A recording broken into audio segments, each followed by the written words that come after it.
Oke, selamat datang kembali. Hari ini kita bakal kupas tuntas sesuatu yang super penting. Gimana caranya merek kesehatan bisa dapat kepercayaan pasien di dunia digital? Coba deh pikirin ya, kalau pasien sekarang butuh perawatan, mereka larinya kemana dulu? Jawabannya udah pasti bukan lagi buku telepon atau nunggu rujukan dari mulut ke mulut. Lupakan cara-cara lama itu, karena perjalanan mereka udah berubah total.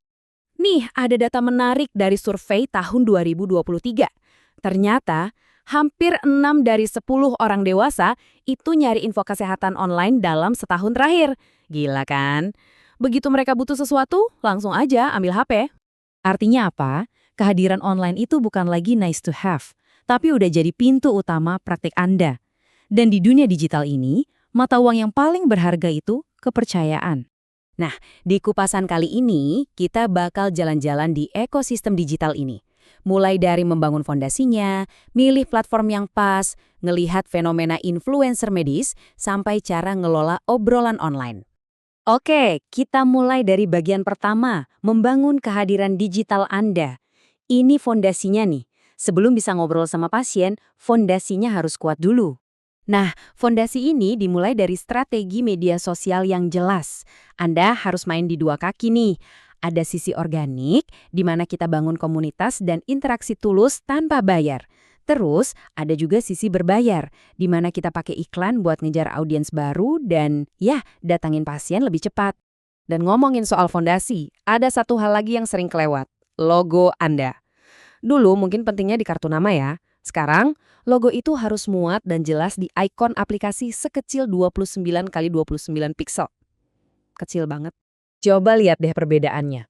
Dulu, logo kesehatan itu kan penuh simbol-simbol serius, kayak tongkat ular, palang, atau stetoskop. Kesannya institusional banget, kaku. Sekarang, jauh lebih modern. Bentuknya abstrak, terinspirasi dari alam. Sinyalnya beda banget. Ini bukan lagi soal otoritas, tapi soal kemitraan, inovasi, dan koneksi.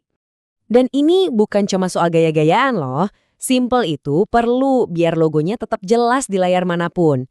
Garis yang bersih, warna yang menenangkan kayak biru dan hijau, itu semua secara psikologis ngebangun kepercayaan. Bahkan ada aturannya, harus lolos rasio kontras biar semua orang bisa lihat dengan jelas. Jadi ini teknis banget. Oke, fondasi udah beres. Identitas visual juga udah mantap. Pertanyaan selanjutnya, di mana kita harus cerita? Di panggung mana kita harus tampil? Apalagi kalau pakai video. Kalau ngomongin video pendek, ada dua pemain utama, TikTok dan Instagram Reels. Keduanya beda banget. TikTok, audiensnya lebih muda, Gen Z. Kontennya harus kreatif, emosional, dan ngikutin tren. Sementara Instagram Reels, ini buat milenial. Kontennya lebih cantik, lebih berkualitas tinggi, dan fokus ke gaya hidup. Jadi intinya apa? Anda nggak bisa cuma copy-paste konten yang sama di dua tempat. Beda panggung, beda cara mainnya. Konten yang lucu-lucuan dan ikut challenge cocoknya di TikTok. Kalau mau kasih tips dari ahli, branding yang keren, itu tempatnya di Reels. Oke, sekarang kita geser sedikit. Di luar channel brand Anda sendiri ada pemain baru yang jujur aja cukup kompleks dan kuat banget pengaruhnya. Influencer medis. Jadi, siapa sih sebenarnya para influencer medis ini? Nah, ada satu studi akademis yang keren banget di Indonesia yang ngasih kita potret mereka. Dari data ini, kelihatan jelas ya, mayoritas hampir 60% itu dokter spesialis. Sisanya dokter umum, dokter gigi, dan residen. Ini nunjukin kalau audiens di media sosial itu haus akan pengetahuan yang spesifik dan mendalam. Nah, data berikutnya ini mungkin bikin kaget sebagian dari Anda. Ternyata panggung influencer medis ini saat ini didominasi oleh pria dengan angka hampir 70%. Tapi, ada tapinya. Dunia ini nggak sesederhana itu. Studi yang sama juga ngasih kita warning. Ada tantangan kredibilitas yang serius. Misalnya, ada yang pakai nama samaran, jadi susah diverifikasi.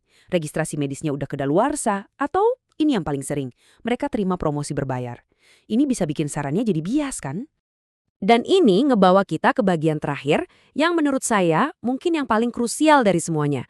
Mengelola percakapan online. Ingat, komunikasi digital itu jalan dua arah.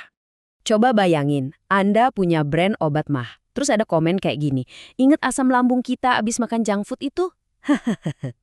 Reaksi pertama banyak brand apa? Ya diamin aja. Tapi coba deh kita lihat dari sisi yang lebih strategis. Komen kayak gitu itu justru peluang emas. Anda bisa balas dengan humor. Wah, kok kita nggak diajak? Atau bisa juga kasih edukasi singkat. Junk food emang bisa micu asam lambung. Lain kali siapin produk kami dulu ya. Lihat kan bedanya? Interaksi pasif jadi momen buat bangun kedekatan.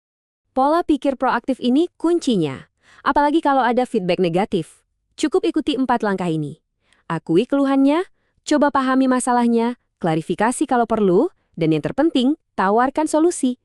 Cara ini bisa mengubah pelanggan yang lagi marah jadi fans paling setia Anda. Nah, kalau kita tarik benang merah dari semua yang kita bahas tadi, inilah yang kita sebut ekosistem digital. Ini bukan cuma soal posting-posting aja.